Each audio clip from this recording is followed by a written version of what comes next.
परीक्षित कहे तो प्रभु दैत्य चुप बैठ गए। देखा जाए तो गलत हुआ उनके साथ। बोले नहीं, उन्होंने वो किया जिसके बाद उन्हें कोई मार नहीं सकता था। क्या किया? उन्होंने धर्म का कवच पहन लिया।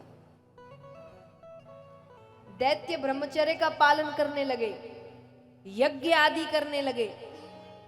इसीलिए वामन अवतार में भगवान ने बलि को मारा नहीं, दान से सब कुछ लिया। गलती नहीं कर रहे ना, मारेंगे कैसे? उन्होंने धर्म का कवच पहन लिया और बलि की वजह से ही उनको राजा बनाया गया, क्योंकि उन्हीं के वजह से दैत्यों को 3 लोक 14 भुवन वापस मिल गया। कैसे? बलि अपने पिछले जन्म में एक डकैत थे, जिंदगी भर डकैती चोरी यही सब करी।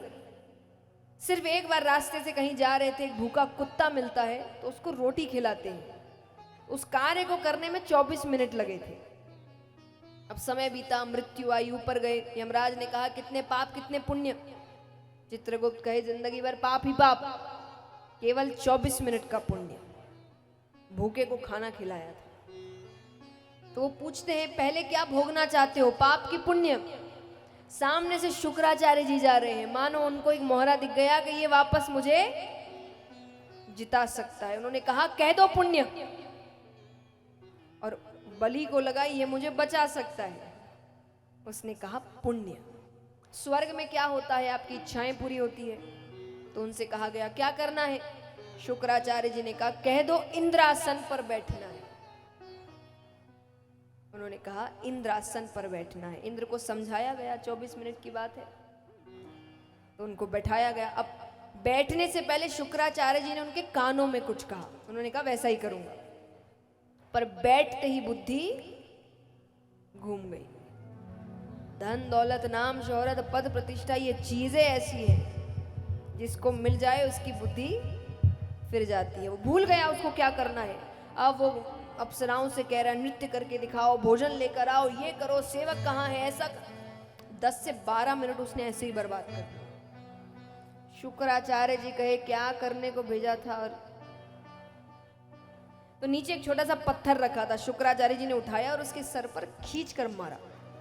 चोट लगती है, उसे याद आया उसे क्या करना है। वो उठता है, गुरुजी इधर आइए। शुक्राचार्य जी आते हैं, हाथ में जल दीजिए। जल देते हैं। वो कहे 3 लोक 14 भुवन, इसका मालिक अभी मैं हूं। सबने कहा 10 मिनट के लिए तो हो। तो बोले ये 3 लोक 14 भुवन मैं अपने गुरुजी को दान में देता हूं।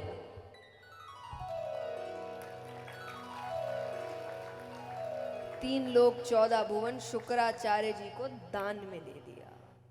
इसीलिए इनको राजा बनाया गया। अब यहां पर देवताओं की माता भगवान से प्रार्थना करती है, तो उनकी प्रार्थना स्वीकार करके भगवान उनके यहाँ वामन अवतार ग्रहण करते हैं। बटुक रूप भगवान का छोटा सा, उन्होंने रूप ही ऐसा लिया, इसलिए बाल लीलाएं नहीं है। छोटा सा रूप बनाते हैं और भगवान बलि के पास जा रहे हैं। बलि एक यज्ञ में बैठे हैं और भगवान को उसको यज्ञ से उठाना है।